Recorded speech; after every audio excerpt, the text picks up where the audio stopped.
What's up everybody, it's Robin Gaming here. So pretty much ever since Uncharted 2, Naughty Dog has made it very clear that they want the Uncharted series to be a globe-trotting adventure where you'll be exploring many different areas with different settings and, looks and feels, I guess, because we saw in Uncharted 1 we were only exploring the jungle, and since that second game, and also a very big emphasis was placed on Uncharted 3 in that, we were exploring these many different areas in the game, jumping from location to location to location. And with Uncharted 4 Thieves and this time around, Naughty Dog has already told us that it's looking to give you the biggest variety in locations so far, which is quite a statement to make if we look back at Uncharted 2 and Uncharted 3. So what I wanted to do in this video is pretty much go over all those locations and talk a bit about what we saw so far, right? So I pretty much wrote them all down here, all the kind of locations we've seen so far in terms of the trailers and the gameplay. So yeah, let's go over that. Now I think ever since the beginning, since the announcement of Uncharted 4, it has been made very clear to us that the country, the island of Madagascar, that of course lays somewhere in the continent of Africa, is the biggest influence, the biggest emphasis is placed on that in this game. Madagascar offers us many different kinds of areas, from the jungle that we saw in the PSX demo all the way back, the very first gameplay reveal where we had Drake exploring all these caves and then afterwards got to this real jungle area using his grappling hook to navigate around it and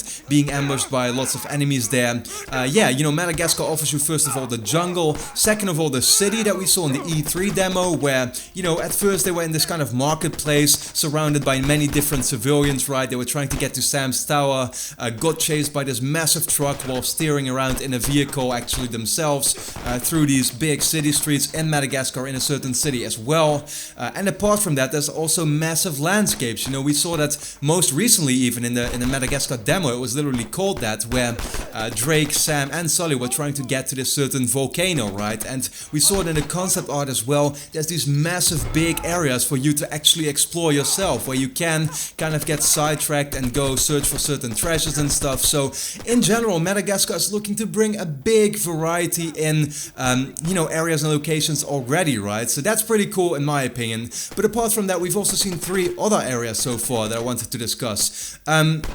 The very first one is actually America, very plain and simple. We saw young Drake and young Sam actually standing next to what was looking to be the Manhattan Bridge in New York.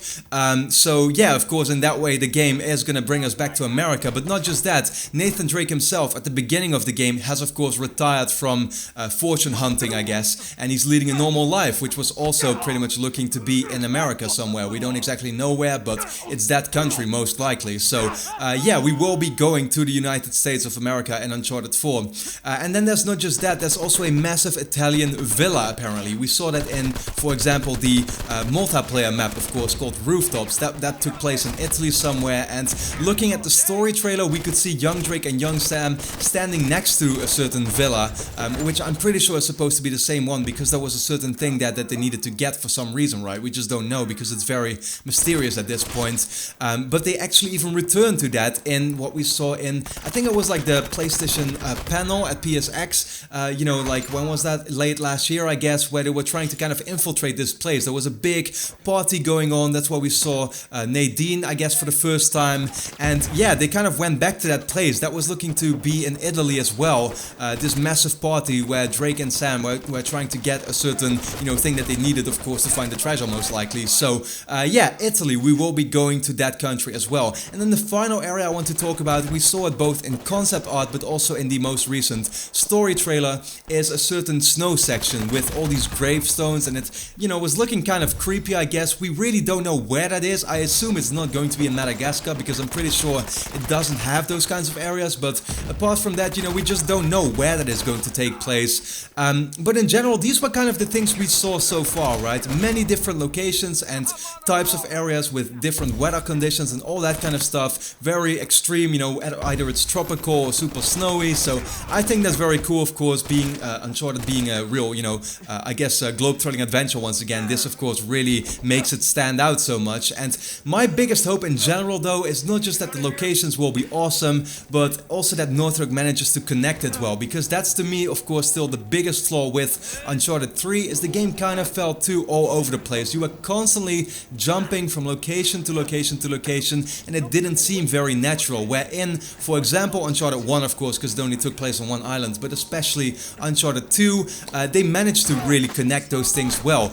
Pretty much since chapter 5 on, since you started off in Nepal, all the way until the end of the game, it happened in one go. It happened very naturally, and you yourself actually experienced going from one area to the other. You know, you had from going to the simple Nepal city streets to actually the, you know, jungle train section, of course, and then in the end the big snow part. You actually get there yourself by traveling on this train, for example. So in that way, I love the way Uncharted 2 manages to connect all its different environments together, and Uncharted 1 did that as well because it was one island, as I said. Uncharted 3, it wasn't really like that. It was a constant transition to a new transition, and oh, from now we're gonna jump from Syria to France to London, you know, all those kinds of areas. And yeah, that's kind of what I didn't like so much about Uncharted 3. So my biggest hope about Uncharted 4 is it manages to connect all these areas well, and then I'm pretty sure it's going to be a giant success. So for now, these were pretty much all the locations we have seen so far in the game. So what locations would you like to see actually in the game that we haven't seen so far?